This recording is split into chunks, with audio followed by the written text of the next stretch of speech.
Mari kita berdoa. Kami mengucapkan syukur Tuhan, kalau pada hari ini kami bisa melaksanakan ibadah. Walaupun kami berbeda tempat dan waktu, kami percaya ibadah online ini tidak mengurangi hadirat-Mu Tuhan. Bajak tanah hati kami, agar setiap firman yang ditaburkan akan bertumbuh berbuah 30 kali lipat ganda, 60 kali lipat ganda, bahkan 100 kali lipat ganda.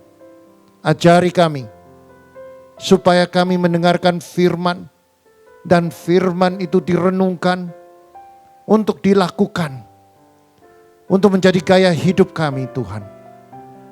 Karena firman mengatakan jika engkau mendengarkan firman dan melakukan, engkau membangun rumah di atas batu. Begitu ada badai atau banjir, rumah itu tidak roboh. Tuhan, jadikan kami pelaku firman. Karena kami tahu dunia ini makin hari makin jahat. Tanpa kekuatan firman-Mu, tanpa penyertaan-Mu, tanpa Roh Kudus, betapa sulitnya kami menghadapi masa sukar pada akhir zaman ini. Kami percaya bahwa setiap hari Engkau menyertai kami. Setiap saat Engkau menyertai kami. Nama Tuhan dipermuliakan. Ajari kami untuk mendengarkan firman.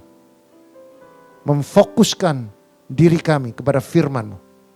Supaya firman itu tertanam dalam hati kami dan kami lakukan.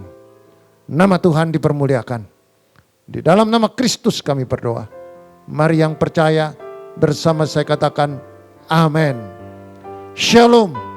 Saudara yang terkasih, hari ini saya akan membawakan sebuah kebenaran firman dengan tema superhero dari Tisbe.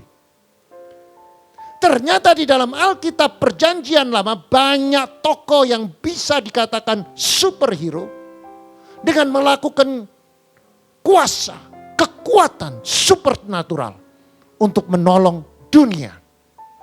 Salah satu tokoh superhero yang populer zaman itu, yang memiliki kuasa supernatural, yaitu Elia, saudara. Elia adalah seorang nabi, bisa mengalahkan 450 nabi Baal. Melalui sebuah pertandingan, bahwa nabi mana yang bisa menurunkan api dari langit untuk mengorbankan korban bakaran di atas mezbah. Saudara bisa membayangkan Nabi Elia itu hanya sendirian. Dia melawan 450 Nabi Baal. Dan mengadakan pertandingan siapa yang bisa menurunkan api dari langit. Dialah orang yang mempunyai Allah yang hidup. Alkitab mencatat bahwa Nabi Elia menang dengan meminta Allah yang dia sembah untuk menurunkan api di atas mezbah korban bakaran. Saudara, alangkah dahsyatnya seseorang bisa mengundang Allah untuk menurunkan api dari langit untuk mengalahkan musuhnya. Saya tidak bisa membayangkan betapa dahsyatnya itu, saudara. Saya tidak pernah melihat bagaimana pada akhir zaman ada orang yang bisa menurunkan api dari langit. Tapi Elia, dia bisa menurunkan api dari langit. Bukan itu saja, saudara. Betapa hebatnya doa dan iman Elia. Ia bernubuat supaya hujan tidak turun 3,5 tahun. Dan hujan pun tidak turun 3,5 tahun. Kalau kita baca di dalam 1 Raja-Raja pasal 17 ayat 1, saudara. Lalu berkatalah Elia, orang Tisbe, dari Tisbe Gilead, kepada Ahab, demi Tuhan yang hidup, Allah Israel yang kulayani, sesungguhnya tidak akan ada embun atau hujan pada tahun-tahun ini, kecuali kalau kukatakan. Perhatikan, saudara. betapa powerfulnya, betapa dahsyat kuasanya.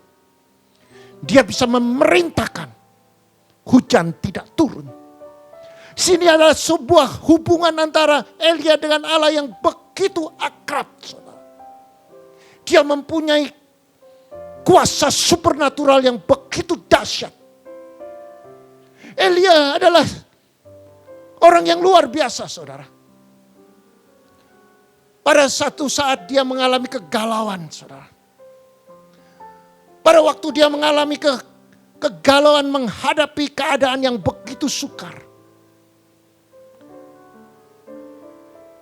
Dan dia mengalami ancaman-ancaman.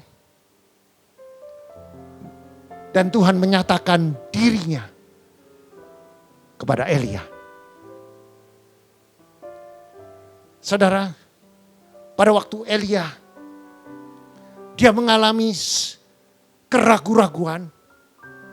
Karena firman mengatakan Elia itu adalah orang biasa atau manusia biasa.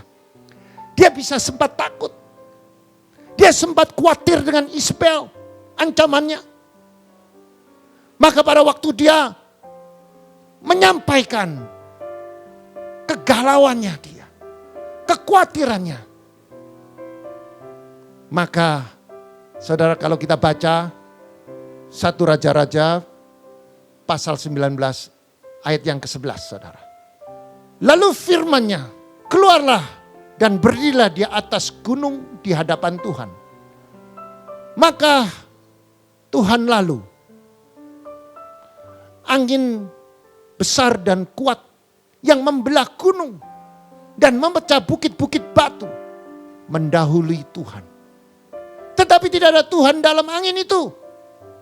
Dan sesudah angin itu datanglah gempa. Tetapi tidak ada Tuhan dalam gempa itu. Saudara perhatikan, pada waktu dia mengalami kekhawatiran, pada waktu dia mengalami ancaman, dia curhat kepada Tuhan. Maka Tuhan ngomong, kamu keluar, lihat gunung itu. Gunung dibelah. Di dalam pembelahan gunung itu gak ada Tuhan. Artinya Tuhan yang membelahkan gunung itu. Setelah gunung-gunung itu dibelah, saudara, bukit-bukit dibelah. Bukit-bukit batu dibelah. Dipecahkan. Dan di dalam pembelahan bukit itu tidak ada Tuhan. Artinya Tuhan yang membelah mereka. Dan sesudah itu angin datanglah gempa, saudara. Dan tidak ada Tuhan dalam gempa itu. Tuhan yang bikin gempa. Dan sesudah gempa itu datanglah api. Dan tidak ada Tuhan dalam api itu. Dan sesudah api itu datanglah bunyi angin sepoi-sepoi basah. Maka dari itu dibuktikan oleh Tuhan bahwa jangan pernah takut bahwa Allah pencipta langit dan bumi, Dia bisa mengatur alam semesta. Dia bisa membelahkan gunung. Dia bisa memecahkan bukit-bukit berbatu. Demikian juga masalahmu, saudara. Mungkin saudara di dalam kehidupan saudara banyak gunung-gunung yang merintangi kehidupan saudara. Banyak masalah-masalah yang saudara hadapi. Jangan pernah takut. Tuhan sudah buktikan melalui Elia. Gunung pun dibelah. Bukit berbatu pun dipecah. Apalagi masalah saudara. Saudara, Elia luar biasa, saudara. Bahkan dia menyuruh api turun dari langit, saudara. Sesuatu yang tidak masuk akal. Kita baca di dalam 2 Raja-Raja pasal 1 ayat 9. Sesudah itu disuruhnyalah kepada Elia, seorang perwira dengan ke-50 anak buah. Orang itu naik menjumpai Elia yang sedang duduk di atas puncak bukit. Berkatalah orang itu kepadanya, "Hai abdi Allah, Raja bertitah, turunlah." Tetapi Elia menjawab, katanya kepada perwira itu, Kalau benar aku abdi Allah, biarlah turun api dari langit memakan engkau habis dengan ke-50 anak buahmu.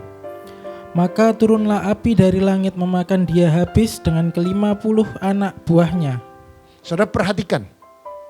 Tetapi Elia menjawab, katanya kepada perwira itu, kalau benar aku abdi Allah, biarlah turun api dari langit memakan engkau habis dengan ke-50 anak buahmu.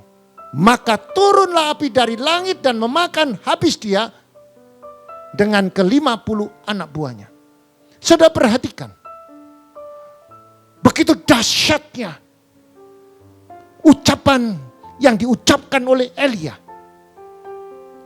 Dan Elia mengatakan, kalau engkau mengatakan aku abdi Allah, maka sekarang juga turunlah api dari langit dan memakan engkau habis dengan ke-50 anak buahmu. Dan itu terjadi, saudara. Maka dari itu saya perlu sampaikan, setiap saudara yang menjadi anak Allah, yang menjadi orang hidup di dalam kebenaran, saudara punya kuasa. Kuasa untuk memerintahkan, kuasa untuk menaklukkan, kuasa untuk melakukan supernatural. Apa yang saudara ucapkan pasti terjadi kalau saudara hidup di dalam kebenaran. Saudara, kalau kita baca di dalam 2 Raja-Raja pasal 2 ayat 1 sampai 11, saudara, bagaimana Elia diangkat ke surga. Saudara, ini adalah sesuatu yang luar biasa, saudara. Maka dari itu, saudara, saya perlu sampaikan kepada setiap saudara bahwa 6.000 tahun yang lalu sampai 2.000 tahun yang lalu terjadi banyak sekali hal-hal yang supernatural. Dan banyak sekali superhero yang genuine, yang asli. Bukan yang direkayasa seperti di film, saudara. Bukan direkayasa yang seperti di Hollywood. Kita sering melihat dan kita enjoy sekali, kita sangat-sangat menikmati bagaimana orang superhero itu menolong manusia di dunia ini yang sedang mengalami krisis, masalah, ada bencana alam, ada gempa bumi. Tetapi saya baru sampaikan, saudara, pada zaman perjanjian lama sampai perjanjian baru, kita banyak sekali bukti-bukti superhero. Orang yang luar biasa. Orang yang dipakai Tuhan. Saya berdoa bagi setiap jemaat, bagi setiap saudara, akan menjadi superhero di tengah-tengah keluarga saudara. Menjadi orang yang luar biasa. Menjadi orang yang dipakai Tuhan. Melakukan banyak mujizat demi mujizat. Di dalam kitab Yakobus, pasal 5 ayat 17 dikatakan gini. Elia adalah manusia biasa sama seperti kita. Perhatikan, saudara. Jadi Elia itu sama dengan saudara dan saya. Kalau kita itu sering takut, Elia juga sering takut juga. Kalau Elia melakukan kekeliruan, dia juga pernah melakukan kekeliruan. Kalau Elia sedang mengalami kegalauan, kita juga mengalami kegalauan. Maka dari itu Elia adalah manusia biasa sama seperti kita. Tetapi di sini perhatikan, saudara. Dan ia telah bersungguh-sungguh berdoa. Saudara, kata bersungguh-sungguh itu bicara tentang hati, saudara.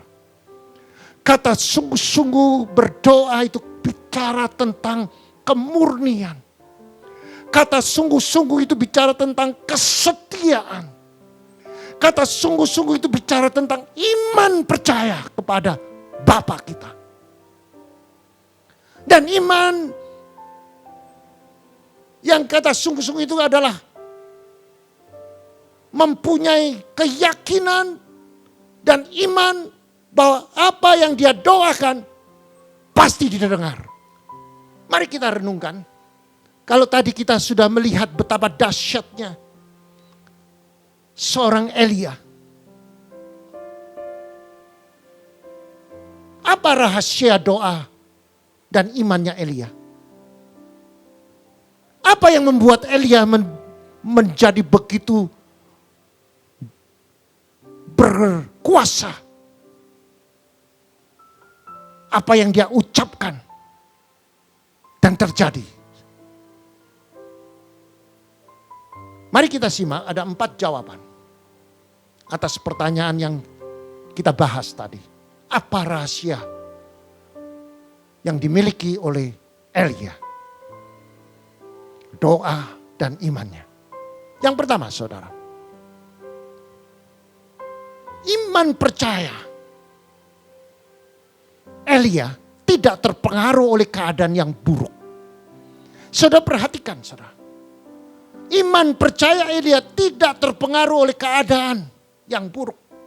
Walaupun Elia dicatat dalam Alkitab ia manusia biasa yang sempat takut terhadap ancaman dari Isabel. Iman yang dimiliki oleh Elia tidak terpengaruh oleh keadaan yang buruk. Memang sempat dia takut. Sempat dia khawatir. Mari kita buka di dalam kitab Yakobus pasal 5 ayat 17 sampai 18. Kita baca berganti-gantian. Elia adalah manusia biasa sama seperti kita. Dan ia telah bersungguh-sungguh berdoa supaya hujan jangan turun. Dan hujan pun tidak turun di bumi selama 3 tahun dan 6 bulan. Lalu ia berdoa pula dan langit menurunkan hujan dan bumi pun mengeluarkan buahnya. Saudara perhatikan. Dia bisa memerintahkan supaya hujan tidak turun selama 3,5 tahun dan terjadi. Dan dia juga pada ayat yang ke-18 dikatakan ia berdoa dan supaya hujan turun dan hujan pun turun. Sampai apa? Sampai mengeluarkan buahnya. Apa enggak dahsyat, saudara? Apa enggak luar biasa? Dengan ucapan seorang Elia, saudara. Dia bisa menolong masyarakat di sekitarnya. Dia bisa menolong manusia-manusia yang sedang mengalami kekeringan. Orang-orang yang sedang mengalami kelaparan. Dia bisa memerintahkan supaya hujan turun dan terjadilah hujan turun, saudara. Dan selanjutnya kita lihat di 1 Raja-Raja 19 ayat 1 sampai 3. Bagaimana Elia adalah orang yang sempat takut. Saya baca yang pertama. Ketika Ahab memberitahukan kepada Isabel segala yang dilakukan Elia dan perihal Elia membunuh semua nabi itu dengan pedang. Maka Isabel menyuruh seorang suruhan mengatakan kepada Elia, "Beginilah kiranya para Allah menghukum aku, bahkan lebih lagi daripada itu. Jika besok kira-kira pada waktu ini aku tidak membuat nyawamu sama seperti nyawa salah seorang dari mereka itu." Maka takutlah ia lalu bangkit dan pergi menyelamatkan nyawanya. Dan setelah sampai ke Beersheba yang termasuk wilayah Yehuda, ia meninggalkan bujangnya di sana. Dia sempat takut hanya gara-gara, saudara, diancam oleh seorang wanita namanya Isabel. Padahal dia bisa melawan 450 Baal. Itu artinya Alkitab itu benar bahwa Elia walaupun dia dahsyat, dia manusia biasa seperti saudara dan saya. Kita bisa melakukan hal yang sama seperti Elia lakukan. Hanya versinya berbeda. Jika kita punya iman kepada Kristus. Mari perhatikan. Keadaan buruk apapun yang mengelilingi saudara dan saya. Jangan pernah goyah iman kita. Sebab saudara dan saya sudah menerima Kristus Yesus sebagai juru selamat. Dengan mulut mengaku Yesus Tuhan, dengan hati percaya Yesus bangkit pada hari ketiga. Maka saudara dan saya dibaptis bangkit menjadi manusia baru, dan roh Allah menyertai kita. Maka dari itu saudara jangan pernah goyah iman saudara. Sebab saudara dan saya disertai oleh Allah. Dan saudara mempunyai kuasa. Dan saudara diberi kuasa untuk menaklukkan bumi ini. Yang kedua, saudara, pada waktu Elia menghadapi Nabi Baal, ada 400 Nabi Baal, mereka mengatakan demikian. Kalau engkau merasa bahwa Tuhanmu hidup, maka kita bikin sebuah kompetisi, sebuah pertandingan. Kita bangun mesbah, kamu bangun mesbah, ambil korban, dan siapa yang menyambar korban itu dengan api, dialah Allah yang hidup. Ada sebuah pertandingan saudara, antara Elia dengan Nabi Baal. Ada 400 Nabi Baal. Maka Nabi Baal 400 mempersiapkan lembu dan mempersiapkan mesbah, dan mereka mulai memanggil Allah mereka dengan menore-nore dengan pedang kepada badannya, dan memanggil dan menore-nore dengan tombaknya, memanggil seharian. Tidak ada api yang menyambar. Bagaimana dengan seorang Elia? Elia memperbaiki mesbah yang diruntuhkan oleh Nabi Baal itu.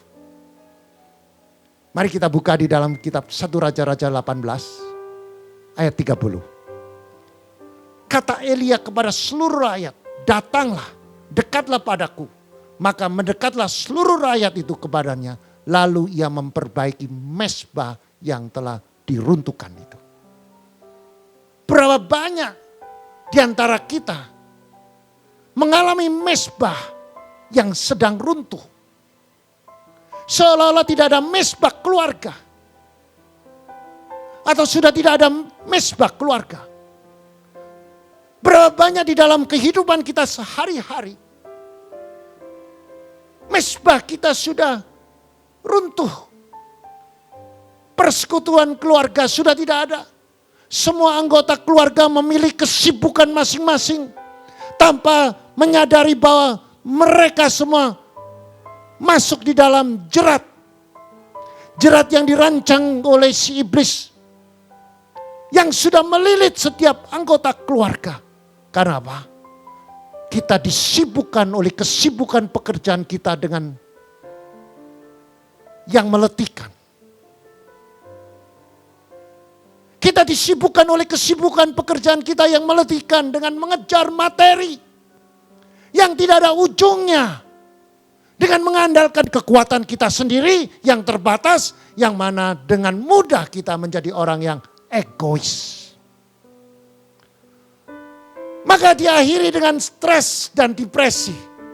Itulah mesbah yang sedang runtuh. Mesbah yang runtuh di dalam keluarga. Kehilangan kasih, kehilangan anggur yang manis, kehilangan sukacita, tidak ada damai sejahtera. Maka dari itu saya perlu sampaikan kepada setiap saudara. Mari kita bangun mesbah yang runtuh ini. Berapa banyak fungsi sebagai seorang bapak yang tidak berfungsi sebagai seorang imam. Banyak bapak yang berfungsi hanya sebagai pencari uang. Seorang bapak, dia adalah mentor kehidupan. Dia harus mengajar, dia harus melindungi, dia harus mengayomi. Maka dari itu dikatakan di dalam firman Allah mengatakan, jadilah imam yang bijaksana. Mengasihi istri seperti Kristus mengasihi jemaat. Mengasihi istri dan anak-anak seperti Kristus mengasihi jemaat. Saudara, kata bijaksana itu mengayomi. melindungi, mengajar saudara. Membangun mezbah. Di mezbah ada korban, ada firman, ada teguran dengan kasih. Di mezbah ada penyembelihan korban. Di dalam keluarga ada pengakuan dosa. Saling mengampuni, saling mengasihi. Maka Allah hadir di tengah-tengah kita. Demikian juga di dalam kehidupan sehari-hari kita, saudara. Berapa banyak rumah tangga mezbahnya runtuh. Mezbah adalah tempat untuk memberi persembahan kepada Tuhan. Melalui penyembelihan dan pembakaran korban bakaran. Penyembelihan korban bicara tentang mematikan diri. Mematikan kedagingan kita. Di dalam kitab Yakobus pasal 5 ayat 19 sampai 21. Atau perbuatan daging telah nyata, yaitu percabulan, kecemaran, hawa nafsu. Penyembahan berhala, sihir, perseteruan, perselisihan, iri hati, amarah, kepentingan diri sendiri. Percideraan, roh pemecah, kedengkian, kemabukan, pesta pora, dan sebagainya. Terhadap semua itu kuperingatkan kamu seperti yang telah kubuat dahulu, bahwa barang siapa melakukan hal-hal yang demikian, saudara perhatikan, ia tidak akan mendapatkan bagian dalam kerajaan Allah. Maka dari itu mezbah itu penting, saudara, untuk pengeratan kedagingan kita. Kedagingan itu adalah, saudara, bisa diselesaikan di mezbah. Di mezbah itu tempat untuk memberikan persembahan kepada Tuhan melalui penyembelihan dan pembakaran korban bakaran. Dengan kita mengaku segala dosa kita, bertobat, maka saudara sudah mengalahkan kedagingan saudara. Saudara sudah menyembelih kedagingan saudara. Kalau saudara lakukan menjadi gaya hidup saudara, saya yakin saudara, mezbah yang runtuh itu dibangun kembali. Dan Allah hadir di tengah-tengah saudara. Dan apa yang engkau kerjakan pasti berhasil dan beruntung. Mezbah yang lama harus diruntuhkan. Artinya manusia lama harus dimatikan untuk dibangun mezbah yang baru. Yang artinya menjadi ciptaan baru. Mezbah yang baru yang akan bisa menjadi tempat untuk memberikan persembahan yang benar kepada Tuhan. Melalui jalan kehidupan yang benar. Dengan memilih gaya hidup berdoa yang sungguh-sungguh. Dan memuji, menyembah menjadi prioritas di dalam kehidupan Elia. Yang ketiga saudara. Memberi persembahan yang baik dan murni. Untuk bisa dikenan oleh Tuhan, persembahan kita harus tidak bercacat. Saya baca di dalam Imamat pasal 22 ayat 20.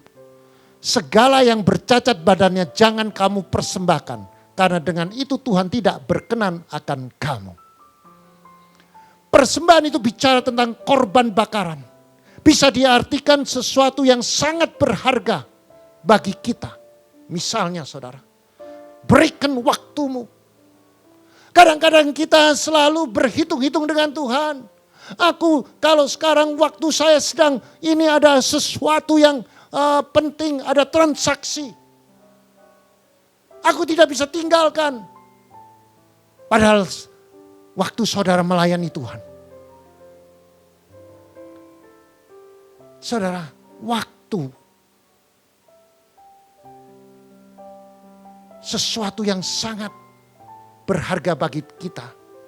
Kalau kita kalahkan diri kita, kita berikan kepada Tuhan, maka tingkap langit akan terbuka. Demikian juga benda kesayanganmu. Saudara mungkin punya barang-barang yang saudara sayangi, tiba-tiba Tuhan menegur saudara, meminta saudara. Kalau saudara tidak berikan, maka ujian saudara tidak lulus. Korban itu bisa bicara tentang benda, bisa bicara tentang uang, saudara taburan, atau hobi saudara yang menjadi ilah saudara sebelumnya. Ada orang yang cinta uang, tiba-tiba Tuhan tegur, berikan. Maka kalau dia tidak bisa mengalahkan kedagingannya di mezbah, dia tidak lulus ujian. Persembahan bicara tentang doa. Persembahan bicara tentang kemurnian doa saudara. Bagaimana saudara doa, apakah saudara doa hanya untuk diri saudara? Tapi kalau doa saudara mendoakan orang lain, memprioritaskan kebutuhan orang lain daripada saudara, doa itu menjadi doa yang suci. Waktu saudara memuji Tuhan, dan saudara waktu memuji Tuhan dan menyembah, dimulai dari hati yang tulus, yang disertai oleh kasih, yang disertai dan didasari ucapan syukur atas kebaikan Tuhan. Maka doa itu menjadi doa yang berkualitas di mata Tuhan. Yang keempat saudara, mengundang roh Allah dengan kata-kata firman. Saudara, kalau kita baca di dalam kitab 1 Raja-Raja pasal 18 ayat 34 sampai 39. Mari kita baca berganti-gantian. Saya baca 34, saudara baca 35 sampai 39. Sesudah itu ia berkata, penuhilah 4 buyung dengan air. Dan tuangkan ke atas korban bakaran dan ke atas kayu api itu. Kemudian katanya, buatlah begitu untuk kedua kalinya. Dan mereka berbuat begitu untuk kedua kalinya. Kemudian katanya, buatlah begitu untuk ketiga kalinya. Dan mereka berbuat begitu untuk ketiga kalinya. Sehingga air mengalir sekeliling mezbah itu, bahkan parit itu pun penuh dengan air. Kemudian pada waktu mempersembahkan korban petang, tampillah Nabi Elia dan berkata, ya Tuhan, Allah Abraham, Allah Ishak, dan Allah Israel. Pada hari ini, biarlah diketahui orang bahwa engkaulah Allah di tengah-tengah Israel. Dan bahwa aku inilah hambamu, dan bahwa atas firman-Mu lah aku melakukan segala perkara. Jawablah aku ya Tuhan, jawablah aku, supaya bangsa ini mengetahui bahwa engkaulah Allah ya Tuhan, dan engkaulah yang membuat hati mereka tobat kembali. Yang ke-38 saudara. Lalu turunlah api, dan Tuhan menyambar habis korban bakaran, kayu api, batu, dan tanah itu. Bahkan air yang dalam parit itu habis dijilatnya. Ketika seluruh rakyat melihat kejadian itu, sujudlah mereka serta berkata, Tuhan, dialah Allah, Tuhan, dialah Allah. Yang percaya firman Allah, katakan amin. Saudara, kita kembali kepada ayat yang ke-36 saudara. Saudara perhatikan. Di ayat yang ke-36 dikatakan, kemudian pada waktu itu ia mempersembahkan korban petang, tampillah Nabi Elia dan berkata, ya Tuhan Allah Abraham, Ishak, dan Israel. Saudara, ini adalah sebuah deklarasi bahwa Tuhan yang dia sembah itu jelas siapa namanya. Yaitu Allahnya Abraham, Allahnya Ishak, Allahnya Israel. Dan yang kedua, perhatikan. Pada hari ini biarlah diketahui orang bahwa engkaulah Allah di tengah-tengah Israel. Dan bahwa aku inilah hambamu dan bahwa atas firman-Mu lah aku melakukan segala perkara. Saudara, ini adalah sebuah deklarasi selain dia menjelaskan bahwa Allah yang disembah oleh Elia adalah Allahnya Abraham, Allahnya Isa, Allahnya Israel. Dengan tujuan apa? Biar orang tahu bahwa Allah itu, Allahnya Elia itu Allah yang hidup. Saudara perhatikan. Memang tidak pada lazimnya saudara. Korban bakaran itu disiram dengan air saudara. Elia mengatakan penuhi 4 buyung dengan air. Tuangkan ke atas korban bakaran. Ke atas kayu api saudara. Kayaknya gak masuk akal saudara. Lantas bukan sekali, buatlah begitu kedua kali. Dan buatlah begitu kedua kali, ketiga kali. Sampai diguyur 3 kali. Sampai paritnya itu penuh dengan air. Mungkin orang di sekitar itu mentertawakan. Nabi Baal seharian manggil Allahnya. Tidak datang-datang saudara. Tetapi Elia ini out of the box. Aneh. Ngambil air. Diguyurkan kepada korban bakaran. Dan ini adalah sesuatu yang tidak masuk akal saudara. Tetapi saudara, ternyata ada nilai-nilai profetik. Ada nilai-nilai kerohanian yang dilakukan oleh seorang Elia. Air itu berbicara mengenai firman Tuhan. Air bicara bahwa kita untuk membangun mezbah, kita butuh firman. Firman harus memenuhi hidup kita. Kita harus melakukan firman. Kalau firman itu kita lakukan, maka kita mengaktifasikan iman kita. Dan mujizat itu terjadi.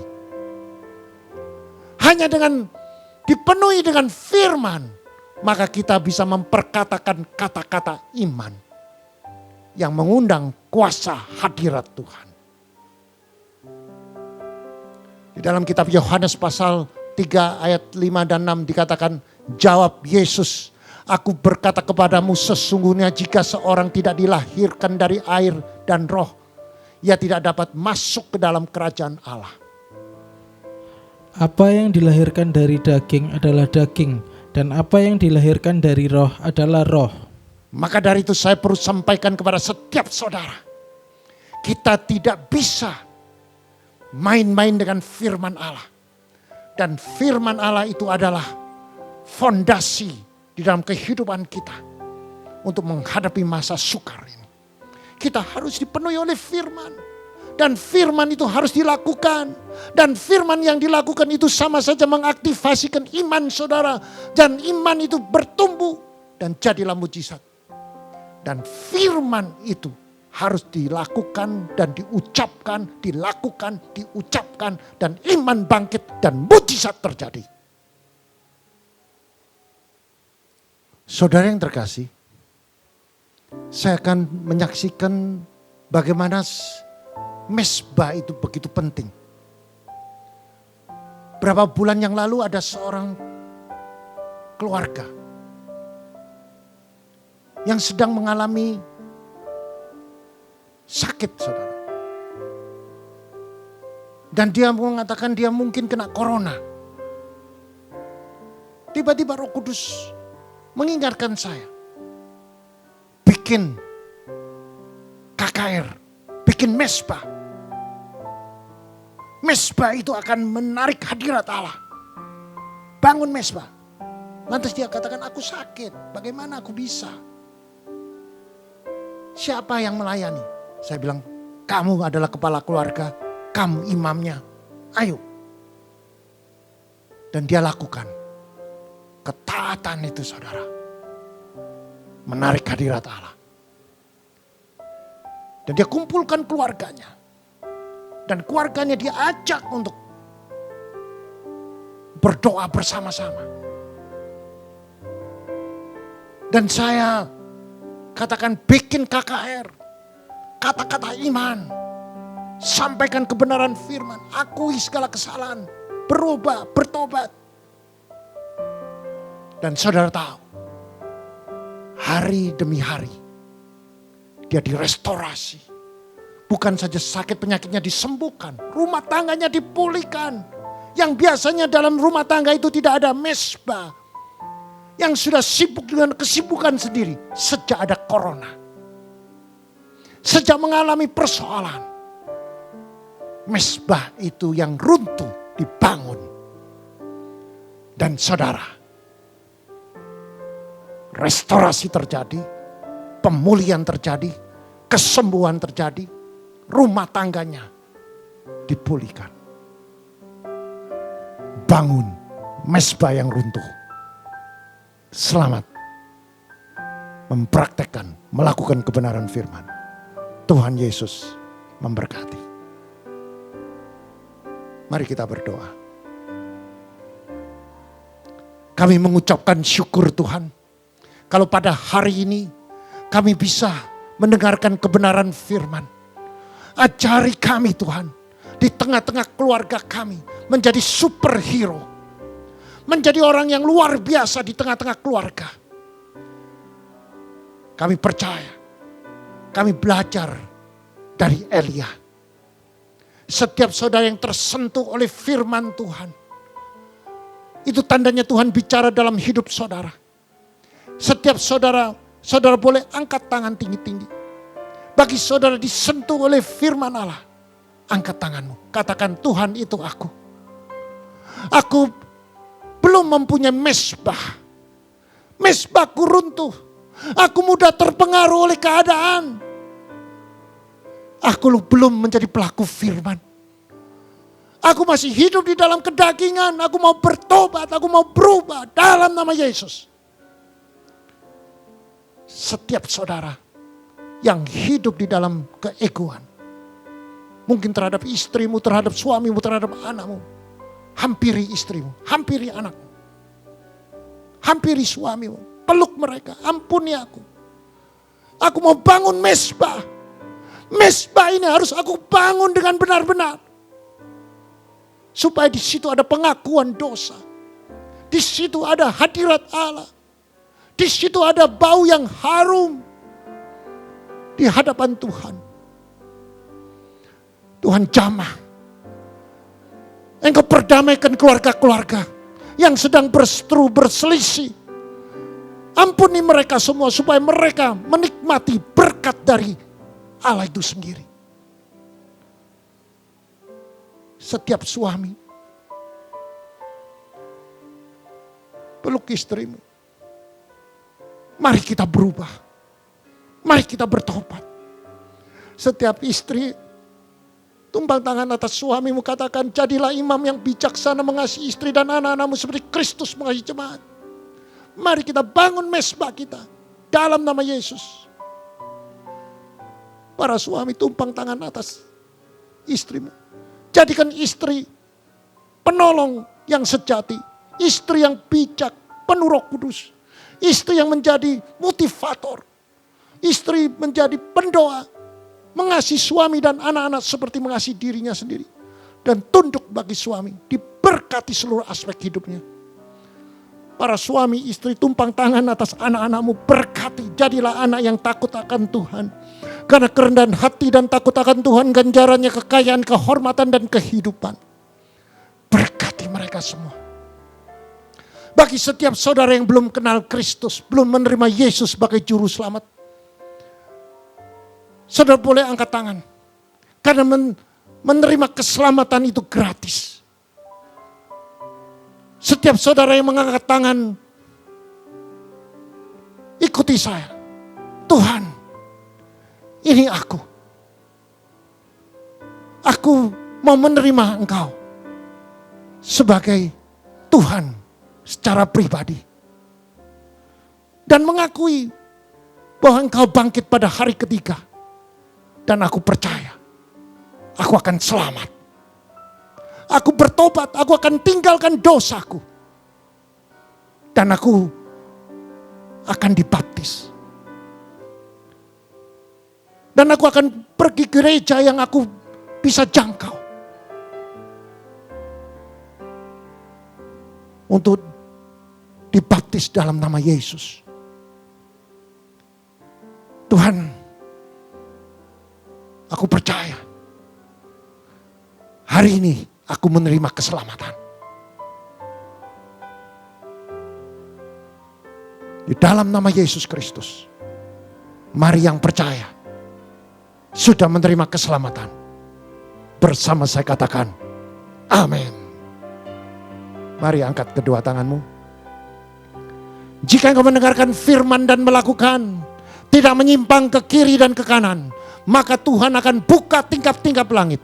Diberkatilah suamimu, diberkatilah istrimu, diberkatilah anak cucumu, diberkati kedua orang tuamu, diberkatilah kedua mertuamu, diberkatilah sanak saudaramu, diberkatilah kesehatanmu, diberkatilah pelayananmu, diberkatilah seluruh aspek hidupmu, diberkati tokomu, diberkati pabrikmu, diberkati ladangmu, diberkati ternakmu, diberkatilah seluruh aspek hidupmu.